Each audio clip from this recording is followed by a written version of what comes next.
Baik, jumpa lagi sahabat sekalian. Ini kebetulan kami sekeluarga sedang dalam perjalanan pulang ke Jakarta, tepatnya ke Bekasi ya. Setelah hampir 6 hari kita berada di Tulungagung dengan berbagai macam kegiatan.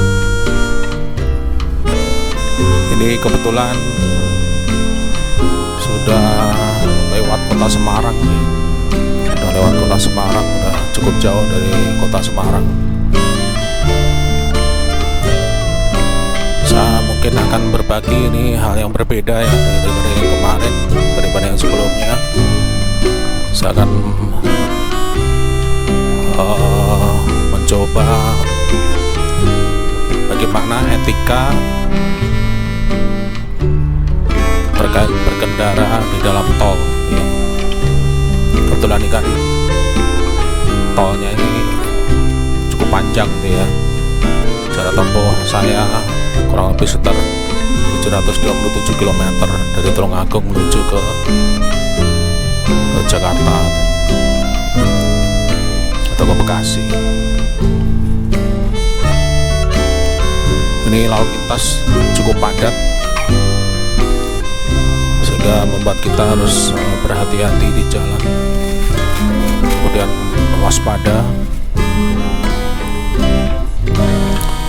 karena ini sudah mulai menuju titik lemah nih para pengemudi. Jadi fisiknya sudah mulai drop, lebih-lebih yang terus-terusan ya dari Jawa. Kebetulan kita berangkat kemarin malam jam 8 malam dari Tulungagung, tapi ternyata memang usia tidak bisa dibohongi. Jadi untuk menyetir malam hari ternyata sudah tidak sekuat dulu gitu ya. Sudah tidak sekuat dulu. Jadi semalam tuh istirahat kita di Solo, dan saya surprise juga ya, ternyata di Solo itu hotel penuh ya kan. Kita mutar-mutar hampir 1 jam lebih itu hanya untuk cari tempat istirahat, mulai dari hotel bintang 3, 4, 5 itu penuh tuh. Jadi banyak wisatawan. Kemarin kalau saya lihat tuh dari Semarang, dari Jakarta banyak yang mungkin memang transit. Jadi memang liburan panjang ini tidak menyurutkan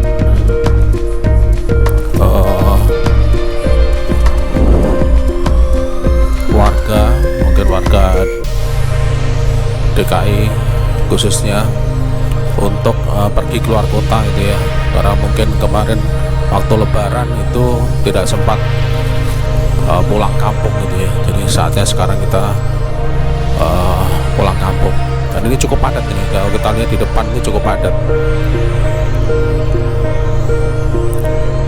Jadi tadi malam akhirnya jam 2 pagi baru dapat hotel, terus kemudian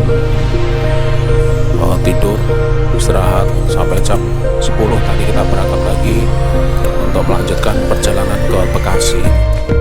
Ini jembatan Kalikuto nih.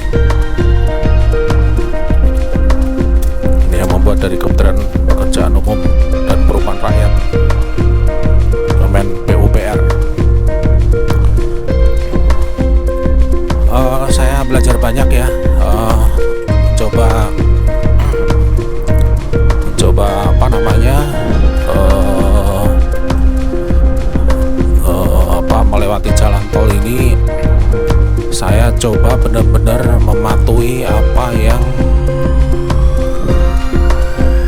diatur oleh rambu-rambu lalu lintas gitu ya. Jadi kalau saya amati itu mulai dari Nganjuk, tol Nganjuk sampai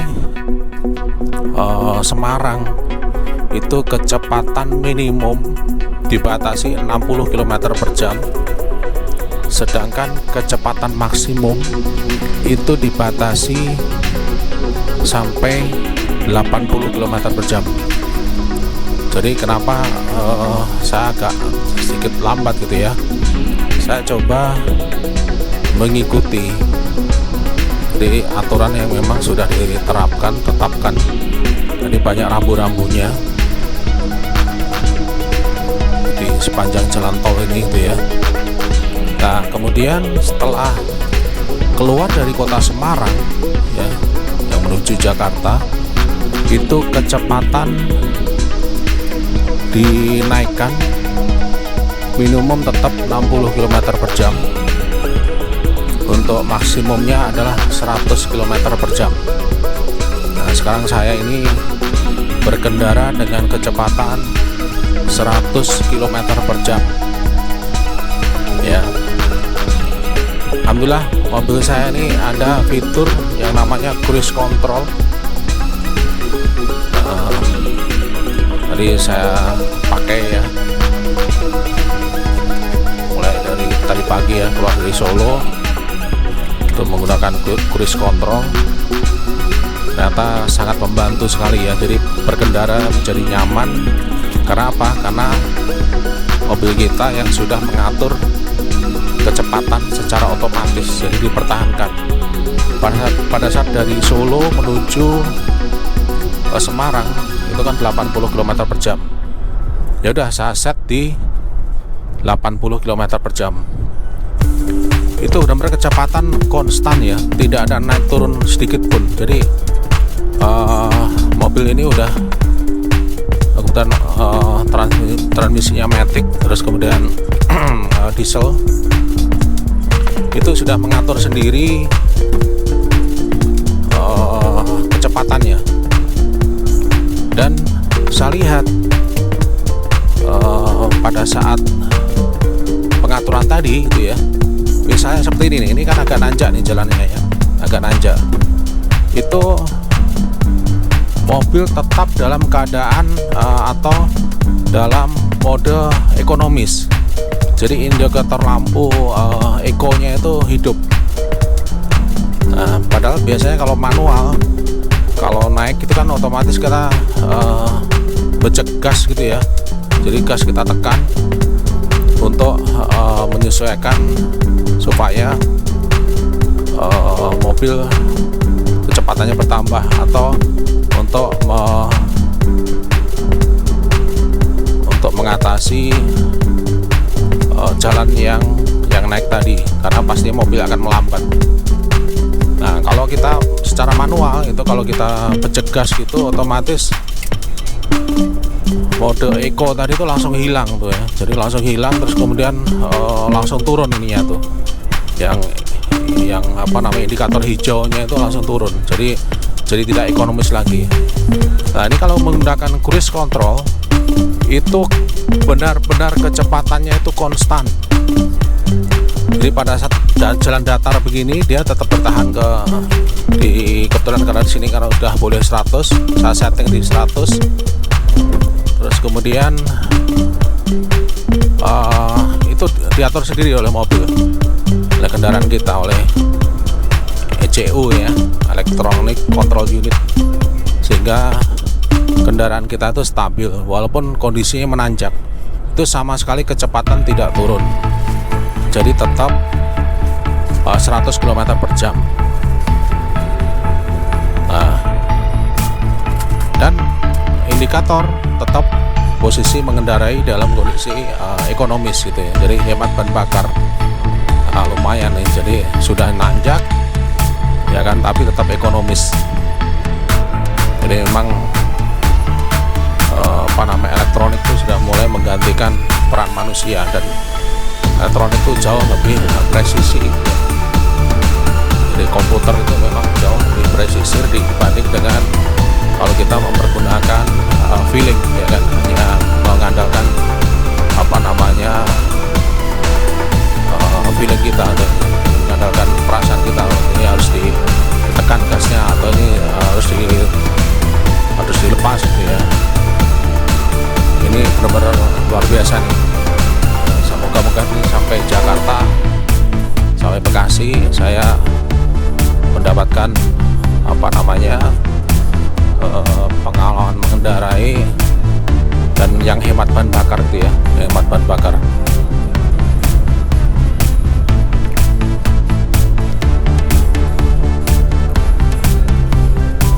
Terus bagaimana sih cara mengoperasikan fitur cruise control ini ya? Ini sangat mudah. Jadi toggle switch-nya itu dan tombolnya, push buttonnya itu adanya di setir ya. Ada di setir, di tengah setir. Kita tinggal pencet aja tombol cruise control di panel depan. Panel speedometer itu nanti akan muncul mode cruise control. Terus kemudian kita sesuaikan kecepatan mobil kita dengan kecepatan yang kita inginkan. Misalnya kalau sekarang ini kan 100 km per jam gitu ya, 100 km per jam. Kalau sudah tercapai kecepatan tersebut 100 km per jam, kita lihat di speedometer itu yang kita lakukan. Kemudian di situ di antara tombol cruise control itu ada toggle switch ya, ada toggle switch.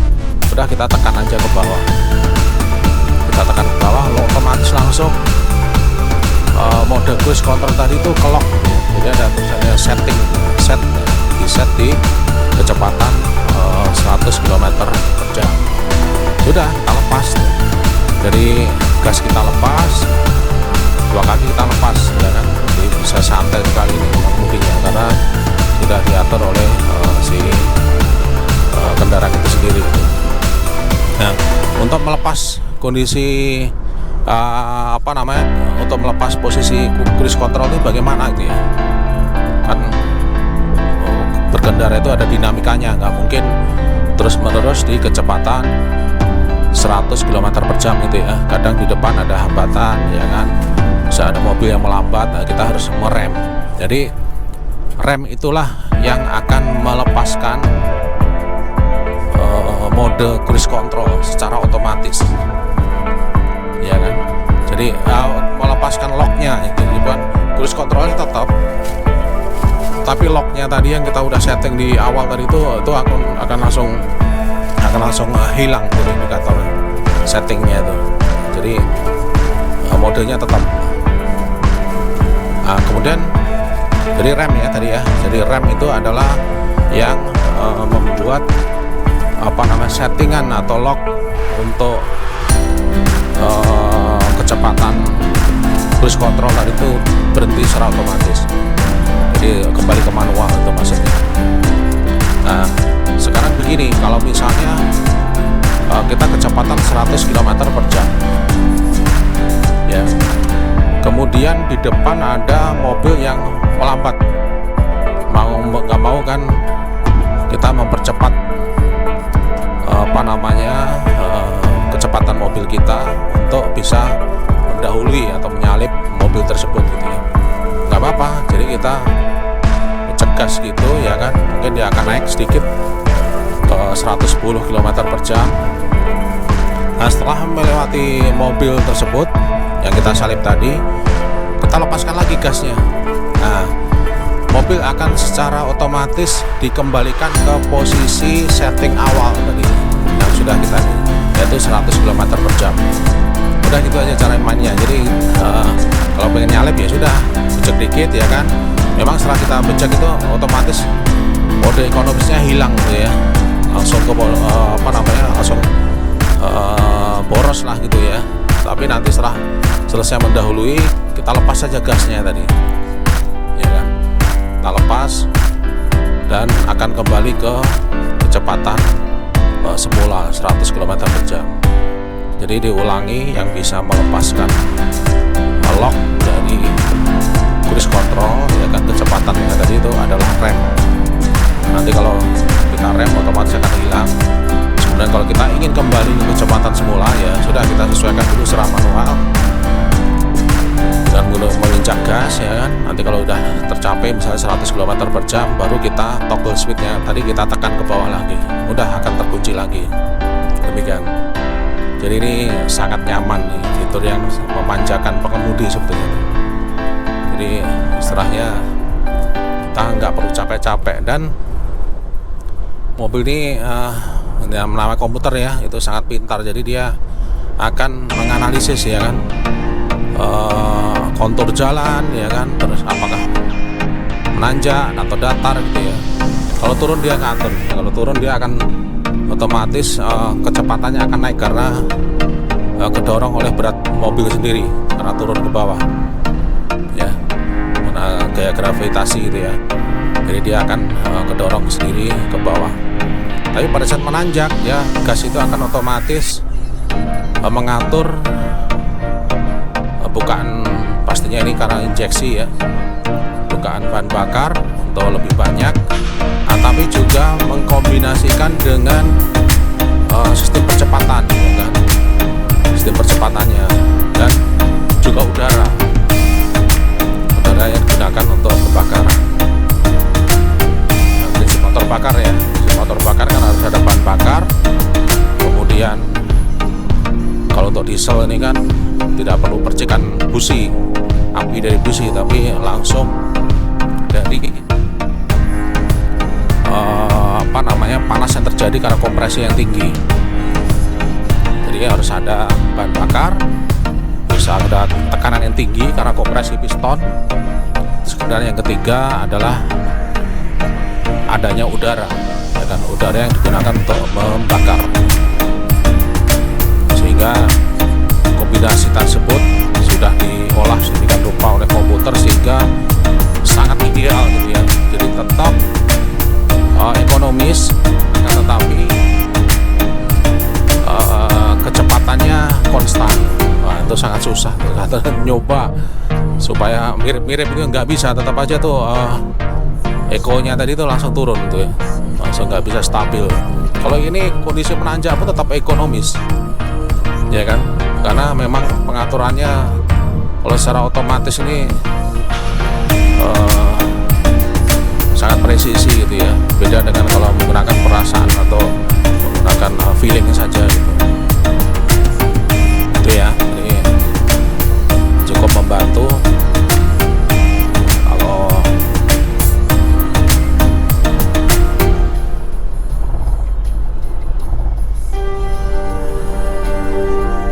sahabat-sahabat ingin upgrade mobil ya kan, pertimbangkan untuk membeli mobil yang ada fitur cruise control gitu ya. Sangat membantu. Pertama, mobil kita jadi irit bahan bakarnya ya, jadi irit bahan bakar. Yang kedua, mengurangi mengurangi istilahnya tenaga kita gitu ya, untuk mengoperasikan atau mengendari mobil ini gitu. Jadi tidak terlalu capek gitu, karena kaki kita jadi bebas, tidak perlu menginjakkan gas gitu.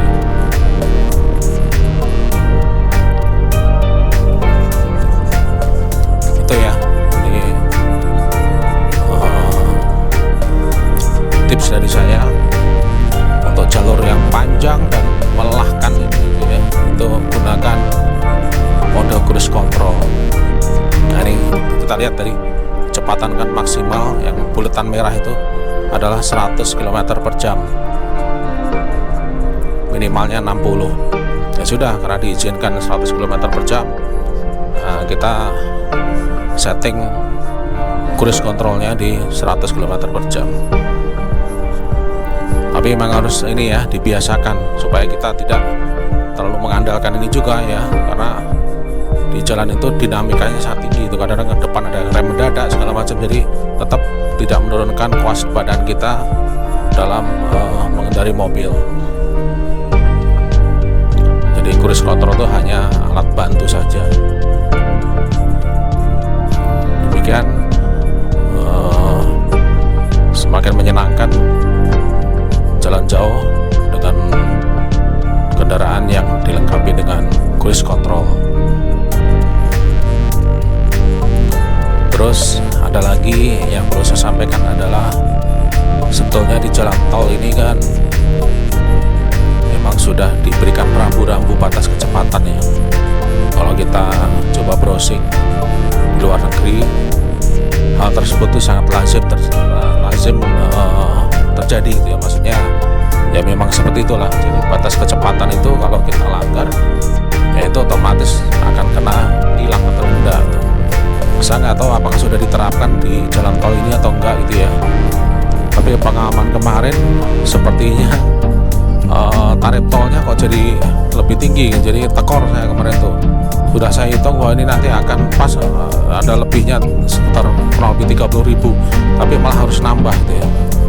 Nggak tahu apakah karena kemarin agak sedikit terlalu cepat sehingga bisa kepantau.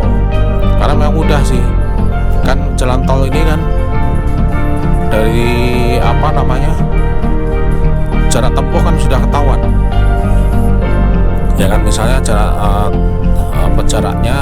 tempuhnya adalah 500 km. Nah, dengan kecepatan 100 km per jam maksimal itu seharusnya ditempuh dalam waktu 5 jam kan gitu kan. Hitung-hitungannya kan gitu aja. Kalau kurang dari 5 jam berarti kecepatannya lebih tinggi daripada 100 km per jam. Itu kan sekarang kita pakai e-tol tuh. Jadi di pintu masuk ke tap, di pintu keluar ke tap. Sudah online ya kan. Kalau sudah online begitu ya ketahuan nih mobil ini kecepatannya melebihi batas atau tidak gitu ya. Ya kalau melebihi batas ya terapkan aja langsung tilang otomatis ya kan, langsung e-tol kita terpotong tarif ditambah denda gitu ya, sesuai dengan aturan yang berlaku. Bisa aja seperti itu. Tapi kalaupun seperti itu memang harusnya ada notis gitu ya, ada notis di struk kartu tol tadi. Jadi apakah ada tulisannya kecepatan Anda melebihi batas, Anda kena denda sekian ratus ribu rupiah. Jadi si pengguna jalan tol sendiri jadi jelas. Oh ini kan, ini dalam rangka pendidikan nih. Jadi dalam rangka mendidik pengendara untuk mematuhi peraturan lalu lintas secara otomatis. Nggak perlu ada polisi yang berjaga gitu ya. Udah langsung aja alatnya nanti yang bekerja untuk langsung memotong juga dendanya atau uang tilangnya. Tapi yang belum ada sepertinya adalah bukti tilang tadi misalnya. Jadi seharusnya tercetak di struk pada saat kita struk tol, pada saat kita keluar di tol ya. Nah, itu ya. Jadi ini tadi barusan kita lihat 100 km per jam kecepatannya, dan saya stabil seperti itu aja. Tidak ada masalah. Sebetulnya 100 km per jam tuh sudah sangat cepat ya. 80 km per jam aja juga sudah cepat itu. Kalau kita berada di jalan arteri, ya kan, itu sangat cepat sekali. Maksudnya dengan keramaian yang ada, dengan kondisi jalan yang ada, itu sudah cepat. Tapi kalau di jalan tol memang kecepatan seperti itu terlihat sangat pelan gitu. Ya, jadi pelan karena apa ya? Karena kanan kirinya statis gitu ya, sama pagar tol ya kan, jalan tolnya juga lurus, terus hambatan tidak ditemui berarti, maksudnya antar kendaraan jaraknya juga jauh-jauh. Nah seperti ini tuh, ini menyalip dari bahu jalan, dari bahu jalan. Ya, seharusnya tidak diperbolehkan itu. Menyalip itu dari sebelah kanan. Bahu jalan ya dipergunakan untuk kondisi darurat. Ya ini pelajaran bersama ya buat saya juga, bahwa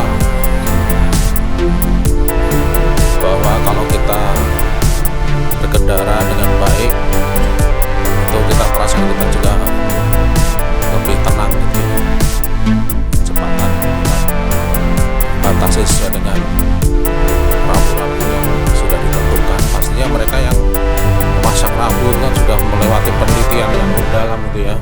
Kenapa harus 100, kenapa harus 80, kenapa nggak boleh lebih, apa nggak boleh lebih kecil dari 60, misalnya 50 km per jam nggak boleh, minimal harus 60, maksimal 100 di sini. Banyak memang kalau saya perhatikan setelah saya mencoba dengan apa namanya, dengan konsisten gitu ya, menggunakan cruise control ini. Saya lihat memang awalnya kita jadi semacam apa ya, wah kita ditinggal mobil lain gitu. Mobil kecil-kecil itu langsung kencang. Ya, sebenarnya nggak apa-apa juga, kenapa ngapain juga ditinggal, kita kan sudah punya yang benar gitu ya, kita mengikuti aturan sudah ditetapkan. Ya banyak ya mobil, macam-macam mobil tadi ya saya lihat. Ada juga mobil dinas ini pacu kencang sekali gitu, dengan sirine, nggak tahu mungkin itu diperbolehkan atau enggak. Kalau saya yang pada sirine ya ambulan gitu. Ya itu dipacu kencang-kencang sekali. Begitu sahabat, pengalaman saya mengendari mobil dengan menggunakan cruise control, terus kemudian mencoba berkendara sesuai dengan aturan lalu lintas yang sudah diberlakukan, ya kan.